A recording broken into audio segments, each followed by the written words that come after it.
नमस्कार, मैं हूं सिमरनजीत सिंह और आप देख रहे हैं मनी सेंट्रल।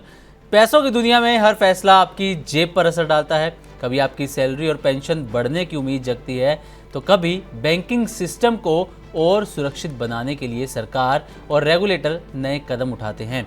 वहीं अगर हाउसिंग फाइनेंस सेक्टर में कोई सवाल उठता है, तो उसका असर सिर्फ एक कंपनी तक सीमित नहीं रहता, बल्कि लाखों होम लोन ग्राहकों और निवेशकों के भरोसे से भी जुड़ जाता है।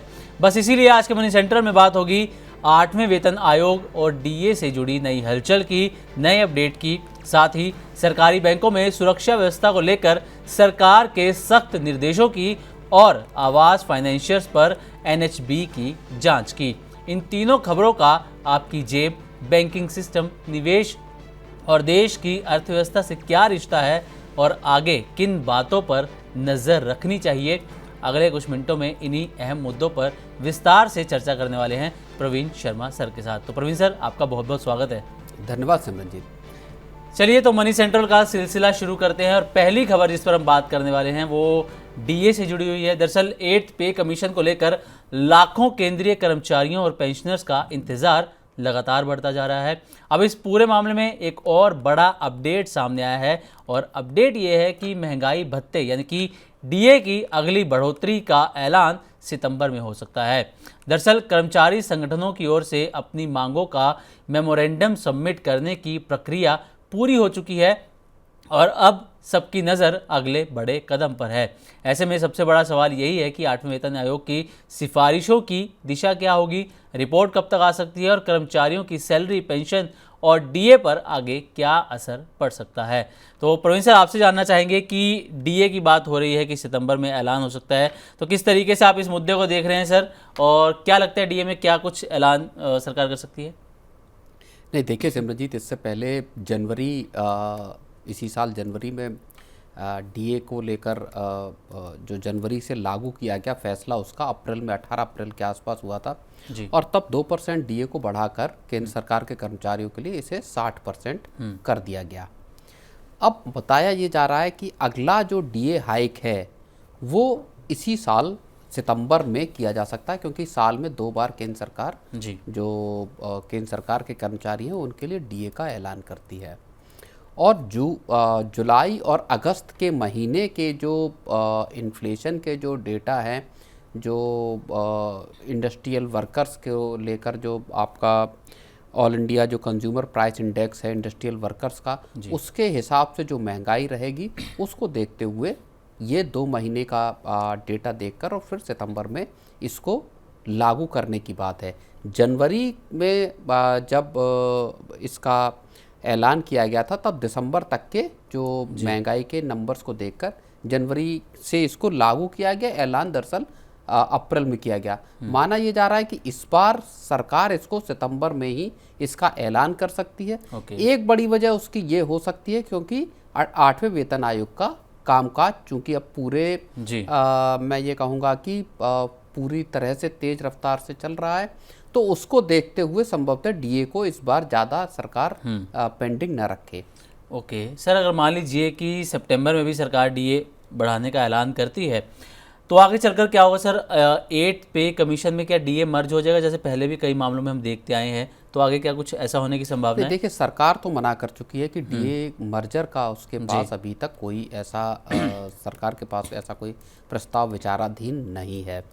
लेकिन कितना डीए बढ़ेगा ये ज़्यादा बड़ा सवाल है, क्योंकि इसको आप इस हिसाब से देखिए और कर्मचारी संगठन भी इसकी मांग कर रहे हैं कि साहब जिस हिसाब से फरवरी के बाद से जो लड़ाई शुरू हुई उसके बाद का जो इम्पैक्ट आया एक हाउस होल्ड पर, एक परिवार पर, वो बहुत ज़्यादा गहरा था। चाहे सिलेंडर हो, चाहे आपके वेजिटेबल फूड हो, चाहे दूध की कीमतें हों। आप देखिए पिछले कुछ महीनों में दूध की कीमतें 2 रुपये लीटर बढ़ाई गई।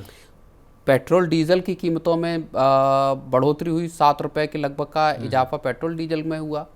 तेल से लेकर खाने पीने की तमाम चीज़ों में महंगाई आई है। और क्या इन चीज़ों को रिफ्लेक्ट किया जाएगा जब सरकार डीए के नंबर जारी करेगी, या डीए का कितना इजाफा होगा? 2% जब जनवरी में हुआ था तो क्या इसको 3% किया जाएगा? क्या नंबर्स निकल कर आते हैं आपके जुलाई और अगस्त के जो इंडस्ट्रियल वर्कर्स के लिए इन्फ्लेशन का जो आंकड़ा है, इन तमाम चीज़ों पर बहुत सारी चीज़ें डिपेंड करेंगी। कर्मचारियों की मांग ये है कि इन जो पिछले कुछ जो महीनों में महंगाई जिस हिसाब से बढ़ी है, उसको मद्देनज़र रखते हुए सरकार यहाँ पर जब डीए का ऐलान करे तो उसमें अच्छी खासी बढ़ोतरी करे।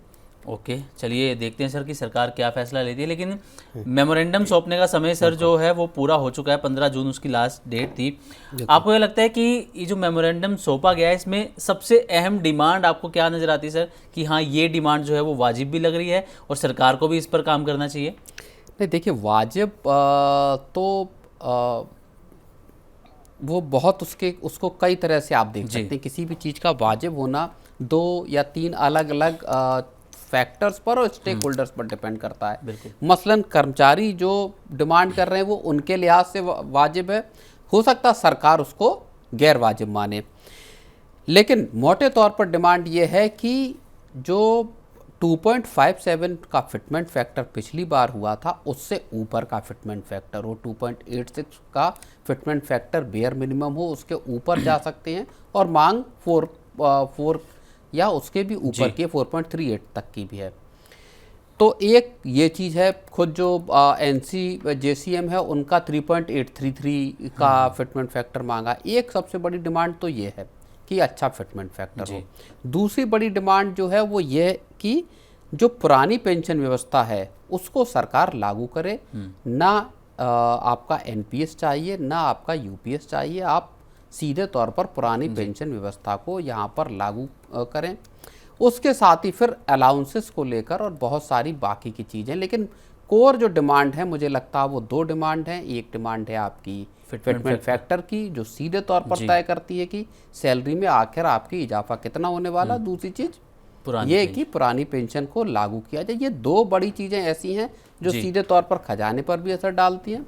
और हमने पिछली बार जब मनी सेंट्रल में भी बात की थी तो ऐसा एक अनुमान निकल कर आ रहा है कि अगर सरकार 20 महीने का एक साथ एरियर देती है 8वें वेतन आयोग में इन कर्मचारियों को, तो जो सबसे टॉप लेवल पर बैठे हुए ब्यूरोक्रेट्स हैं उनको तकरीबन एक मुश्त 93 लाख रुपए तक का जो है उनको सीधा सीधा सरकार को एरियर देना पड़ सकता है। 93 लाख रुपए, तो सर सरकार के ऊपर कितना बोझ पड़ेगा इससे? मतलब अगर एक टॉप लेवल के अधिकारी को माने 93 लाख का अगर एरियर देती हैं तो बहुत सारे एम्प्लॉयज़ हैं। देखिए सरकार को माना ये जा रहा है, जो रिपोर्ट्स पहले आई हैं हो सकता है इससे भी ऊपर का नंबर निकल कर आए। सरकार को हो सकता है 4.5 से 5 लाख करोड़ रुपए तक की एक मुश्त जो है वो, क्योंकि आप नंबर देखिए आपका न केवल 55 लाख के आसपास केंद्र सरकार के कर्मचारी हैं बल्कि 70 लाख के आसपास पेंशनर्स भी हैं। तो ये जो आपका एक्यूमुलेट होकर अमाउंट जो निकल कर आएगा वो एक बड़ा अमाउंट होगा जो सरकार की जेब पर भी भारी पड़ेगा। और इसीलिए इस बात की भी बार बार चीज़ें आ रही हैं कि सरकार इस चीज़ को देखते हुए हो सकता है कि जो 8वां वेतन आयोग है उसकी सिफारिशों में डिले न होने दे। आपका जो अक्टूबर में जब लागू हुआ है तो 8 महीने तो अभी बीत चुके हैं TOR के आने के बाद से, और अब अगले 10 महीने के भीतर हो सकता है 8th पे कमीशन अपनी पूरी की पूरी जो सिफारिशें हैं वो सरकार को सुपुर्द कर दे और उसके 1 आध महीने के भीतर सरकार उसको मंजूरी दे दे। तो कुल मिला के सरकार ज़्यादा डिले शायद इस वजह से ना करे क्योंकि आपको लंबा चौड़ा अमाउंट कर्मचारियों को देना पड़ेगा एक मुश्त। बिल्कुल, चलिए अब देखना यही होगा सर कि आखिर सरकार क्या फैसला लेती है, कितनी जल्दी 8th पे कमीशन को लागू किया जाता है और सरकार के ऊपर एक्चुअल में कितना आर्थिक बोझ जो है सरकार के ऊपर वित्तीय बोझ वो आता है, ये भी देखने वाली बात होगी। अब अपनी अगली खबर की तरफ बढ़ते हैं। अगर आपका किसी भी सरकारी या निजी बैंक में अकाउंट है, इंटरनेट बैंकिंग इस्तेमाल करते हैं या बैंकिंग सेक्टर में आप निवेश करते हैं तो ये खबर आपके लिए अहम होने वाली है। दरअसल कुछ महीने पहले ही खबर आई थी कि हरियाणा सरकार के अकाउंट से 590 करोड़ रुपए के आसपास का घोटाला हो गया था। मामला IDFC फर्स्ट बैंक से जुड़ा था। इसी घटना को देखते हुए और सरकारी खातों में करोड़ों रुपए की कथित धोखाधड़ी के बाद वित्त मंत्रालय ने सभी सरकारी बैंकों को सुरक्षा व्यवस्था और निगरानी पहले से कहीं ज़्यादा सख्त करने के निर्देश दिए हैं। खासकर सरकारी खातों की सुरक्षा और ज़्यादा मजबूत करने का आदेश दिया है। अब ऐसे में सवाल यह है कि आखिर इतनी बड़ी चूक कैसे हुई? क्या अब KYC, बड़े ट्रांजैक्शंस और सरकारी खातों की जांच के नियम और कड़े होंगे। क्या इसका असर आम बैंक ग्राहकों और बैंकिंग सेक्टर पर भी पड़ेगा? तो प्रवीण सर, आपसे जानना चाहेंगे कि सरकार, आपको लगता नहीं कि सरकार जो है काफ़ी देर से जागी है, जबकि हम पिछले कुछ महीनों में देखें तो काफ़ी मामले जो हैं बैंकों से रिलेटेड, फ्रॉड से रिलेटेड सामने आ गए हैं। इवन सरकार का खुद का पैसा भी सुरक्षित नज़र नहीं आ रहा, तो आम बैंक ग्राहकों का क्या होगा सर? एग्जैक्टली देखो, हम लोग सिमरनजीत इस बात को कई बार हम लोगों ने डिस्कस किया कि आम आदमी किस तरह से बैंक में पड़े अपने पैसे की सुरक्षा की गारंटी के बारे में सोचे, जब सरकार अपना पैसा सुरक्षित नहीं रख पा रही बैंकों में। और अब सरकार को यही चीज़, सरकार को या फाइनेंस मिनिस्ट्री के दिमाग में आ रही है कि भाई बैंकों में हमारा यानी सरकार का खुद का पैसा कैसे सेफ रहेगा। बिल्कुल। जब बैंक के अफसर, जब आईएएस अफसर, तमाम जो लोग हैं वो इस तरह की हरकतें कर रहे हैं कि जहाँ पे सरकार के पैसे के साथ लूट हो जा रही है।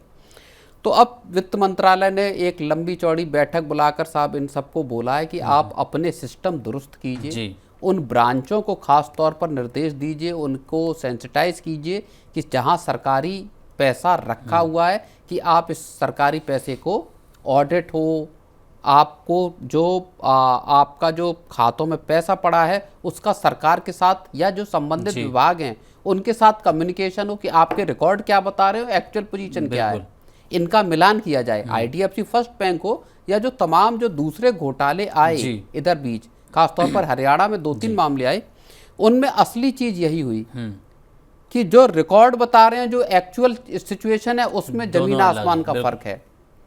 पासबुक में आपको दिखाई दे रहा है कि साहब आपके 590 करोड़ रुपए पड़े हुए हैं और खजाने में देखा गया तो 590 करोड़ में 1 रुपए मौजूद नहीं है। बिल्कुल।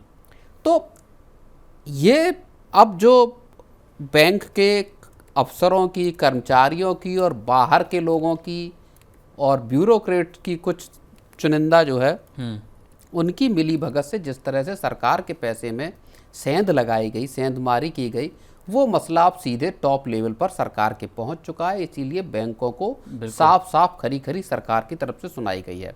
लेकिन सरकार ने जो ये सख्ती की है सिमरनजीत, ये सिर्फ और सिर्फ सरकारी पैसे के लिए तो कर दी। बिल्कुल। आम आदमी के पैसे का क्या होगा, क्योंकि सरकार से ज़्यादा पैसा तो आम लोगों का पड़ा हुआ है। अगर आप डिपॉजिट के आंकड़े देखेंगे तो तकरीबन 260 लाख करोड़ रुपए के आसपास के डिपॉजिट हैं जी सरकार के बैंकों में ओवरऑल अगर आप देखेंगे तो इन जो लोगों का डिपॉजिट है इसकी सेफ्टी के लिए भी सरकार को बैंकों को बराबर से निर्देश देना चाहिए कि भाई सरकार का पैसा भी सेफ होना चाहिए, एक आम आदमी का पैसा भी उतना ही सेफ होना चाहिए। और देखिए हाल के वक्त में कोऑपरेटिव बैंकों के कई मामले ऐसे हैं जहाँ पे कि पूरे के पूरे आरबीआई को उनके लाइसेंस रद्द करने पड़े। बिल्कुल।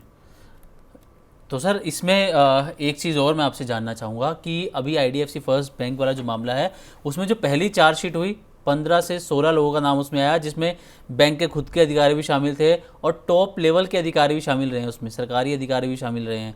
तो जब खुद सरकारी अधिकारी शामिल हैं, बैंक के अधिकारी खुद शामिल हैं और सरकार ही कुछ नहीं कर पा रही है, तो सबसे बड़ी समस्या किसके लिए खड़ी होती है? तो आम जो ग्राहक हैं बैंक के, उसका पैसा तो फिर हमेशा रिस्क में ही है, वो घर में रखे तो भी रिस्क में, बैंक में रखे तो भी रिस्क में, तो कहाँ जाए आम जो ग्राहक है बैंक का? अब देखिए ये इसकी सुरक्षा की जिम्मेदारी केवल बैंक के ऊपर और सरकार के ऊपर बनती है। सरकार को ये इंश्योर करना होगा कि जितने बैंक हैं, क्योंकि सारे बैंक सरकार के और सरकार के जरिए आरबीआई के सख्त रेगुलेशंस पर चलते हैं, इनको ये इंश्योर करना होगा कि किसी भी कीमत पर बैंकों में पड़ा किसी भी व्यक्ति का एक भी रुपया फ्रॉड का शिकार न हो पाए। बिल्कुल। वित्त मंत्रालय ने साफ तौर पे बैंकों को कहा भी है कि आप एसओपीज बनाएं ताकि इस तरह के फ्रॉड्स को रोका जा सके। ब्रांचों में किस तरह से काम हो रहा उसको लेकर कड़ी निगरानी प्रक्रिया हो। ब्रांचों में जो मैनेजर बैठे हैं, ब्रांच मैनेजर, वो किस तरह से काम कर रहे हैं उनकी शाखाओं का, और जबकि हर बैंक के पास ऑडिटर्स होते हैं बिल्कुल, जो टाइमली आपके टाइम टू टाइम जाकर हर शाखा पे जाकर उसको ऑडिट करते हैं कि साहब आपके यहाँ कितना पैसा आया, कितना गया, क्या स्थितियाँ हैं।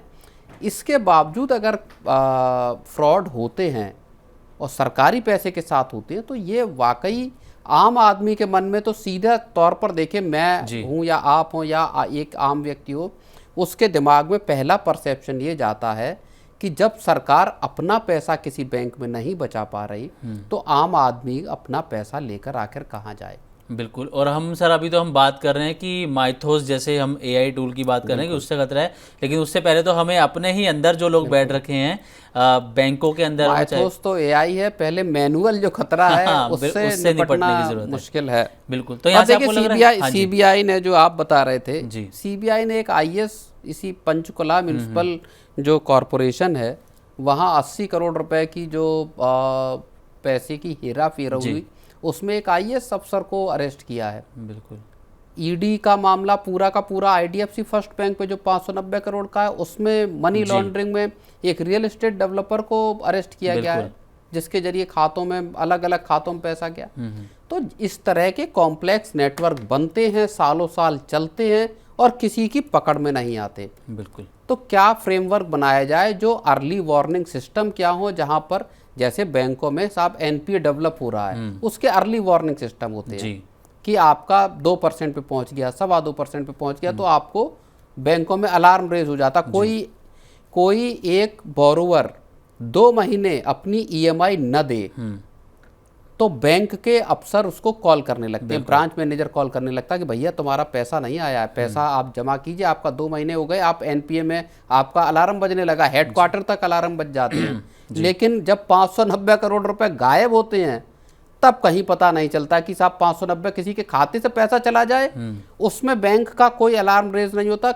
जब बैंक का पैसा आदमी ना लौटा पाए तब बैंकों के अर्ली वार्निंग सिस्टम सब एक्टिवेट बने रहते हैं। बिल्कुल सर। खैर नज़र अब रहेगी, क्योंकि आरबीआई भी हम देखें सर पिछले कुछ समय में आरबीआई काफ़ी एक्टिव हुआ है और एक्शन भी ले रहा है। कोऑपरेटिव बैंक्स की आपने बात करी, काफ़ी कोऑपरेटिव बैंक पर पेनल्टीज लगाई गई, कुछ के लाइसेंस रद्द किए गए। एनबीएफसीज हमने देखा आरबीआई ने एक के बाद एक कई सारी एनबीएफसीज जो हैं उनके लाइसेंस कैंसिल कर दिए, और अब सरकार का ये कदम देखते हैं कितना कारगर साबित होता है। अब वक्त हो गया है अपनी अगली खबर की तरफ बढ़ने का।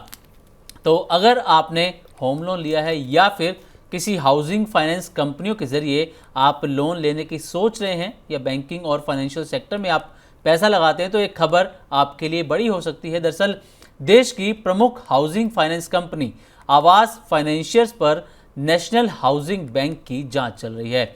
आरोप है कि कुछ लोन की कैटेगरी तय करने में कथित अनियमितताएं हुई हैं, जिसके बाद एनएचबी ने कड़ा रुख अपनाया है। सबसे बड़ा सवाल यह है कि इस जांच का कंपनी, उसके ग्राहकों, निवेशकों और पूरे हाउसिंग फाइनेंस सेक्टर पर क्या असर पड़ सकता है। तो प्रवीण सर, अभी हम बैंक की बात कर रहे थे, अब ये हाउसिंग कंपनी, इसमें भी गड़बड़ी पाई गई है। चल क्या रहा है सर पूरे के पूरे फाइनेंशियल सेक्टर के अंदर, क्या आप देख रहे हैं, और ये लोन क्लासिफिकेशन का मामला क्या है सर? नहीं, बिल्कुल देखिए, आवास फाइनेंशियर्स को लेकर एनएचबी जो नेशनल हाउसिंग बैंक है उसकी तरफ से एक ऑडिट और पूरी एक जांच की प्रक्रिया चल रही, जिसको एक तरह से ये माना जा रहा है कि ये सामान्य नहीं है जी। और वजह ये बताई जा रही है कि एनपीएस और लोन्स की क्लासिफिकेशन जो है उसमें कथित तौर पर अनियमितताएं जो है वो हुई हैं संभवतः। ऐसे लोन जो एनपीए के दायरे में आते हैं, क्या उनको एनपीए के तौर पर क्लासिफाइड नहीं किया गया? क्या जो रिपोर्टिंग है इस तरह के खातों की उनको नहीं किया गया?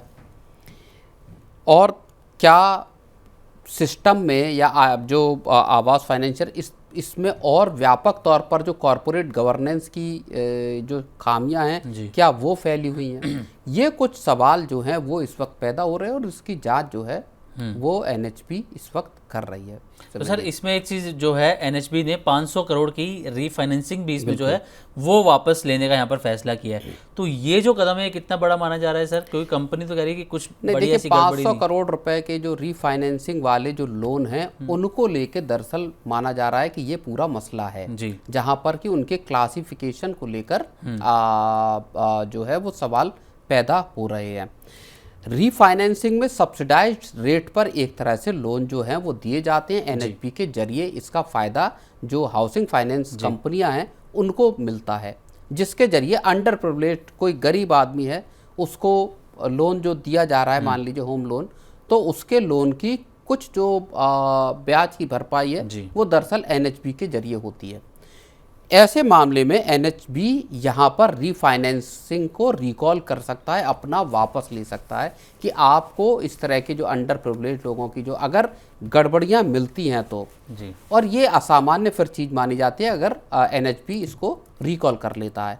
तो ये मैं ये मानता हूँ कि ये अपने आप में जो आपका बैंकों से लेकर एनबीएफसी, कोऑपरेटिव बैंक्स के बाद अब आप लोन वाले सेक्शन में चले गए, जहां होम लोन जो सबसे बड़े लोन माने जाते हैं 20-25 लाख और उससे ऊपर का टिकट साइज होता है, वहां इस तरह की अब एक संस्थान में अगर गड़बड़ी निकलती है तो ये एक बड़ा गंभीर मसला सिमरनजीत माना जा सकता है। तो सर ये आवास फाइनेंशियर्स में जो ये मामला चल रहा है, इसके बाद आपको लगता है कि पूरे सेक्टर के अंदर कंप्लायंस और ऑडिट को लेकर? बिल्कुल, इससे पहले एवीएम इंडिया हाउसिंग फाइनेंस में भी ये हुआ, जहां पे कि रीफाइनेंस को आपका रिकॉल किया एनएचबी ने। और देखिए इसके जो तार हैं, समस्या गंभीर हो सकती है। उसका पता कैसे चलता है कि अप्रैल में ही जो आवास फाइनेंसर्स हैं, इसके एमडीओ सीईओ जो सचिंदर भेंडर थे, उन्होंने रिजाइन किया। उसके बाद अब आकर और उसकी जगह पे फिर कोटक होम लोन के जो हेड रहे थे मनु सिंह, उनको बिठाया गया कंपनी में। 2 और इस्तीफे हुए हैं बिल्कुल हाल में। एक हुए हैं घनश्याम रावत का जो सीएफओ थे और दूसरा हुआ है आशुतोष अत्रे का जो चीफ रिस्क ऑफिसर थे। तो 3 बड़े इस्तीफे आवास फाइनेंसर्स में दिखाई दिए हैं। इसका मतलब कुछ गड़बड़ी की तरफ एक बड़ा जो है बिल्कुल वो इशारा जरूर मिलता है सिमरन जी। बिल्कुल। तो सर कुछ हो सकता है कि हमारे दर्शक हो जिन्होंने यहाँ से आवास फाइनेंशियर से कोई होम लोन लिया हो, तो क्या ऐसे में उन्हें किसी तरह की चिंता करने की जरूरत है? नहीं, देखिए होम लोन बोरोवर्स के लिए इसमें फिलहाल चिंता की कोई बात मुझे जान नहीं पड़ती, क्योंकि ये कॉरपोरेट गवर्नेंस का मसला है और जो इंटरनली जो कंपनी है उसके अपने लोन्स में एनपीएस को छुपाने का मामला ज़्यादा बड़ा जान पड़ता है। इसी वजह से आज शेयरों में भी आवास फाइनेंशियल के गिरावट दिखाई दी है। चलिए सर, अब ये देखना होगा कि एनएचबी जांच तो कर रही है, अब जांच में क्या पाया जाता है और इसका आम जो ग्राहक हैं या जिन्होंने लोन ले रखा है, होम लोन ले रखा है, उस पर क्या असर होता है, ये अब इस जांच के बाद ही पता लगेगा। तो प्रवीण सर बहुत बहुत शुक्रिया सर। और इसी के साथ आज के मनी सेंट्रल में बस इतना ही। उम्मीद है कि आज की चर्चा से आपको इन अहम मुद्दों को बेहतर तरीके से समझने में मदद मिली होगी। अगर आपके मन में इस विषय से जुड़ा कोई सवाल या सुझाव है तो हमें कमेंट करके ज़रूर बताइए। हम कोशिश करेंगे कि आपके सवालों को भी अपने अगले शो में शामिल करें। फिलहाल मुझे दीजिए इजाज़त, नमस्कार और देखते रहें मनी सेंट्रल।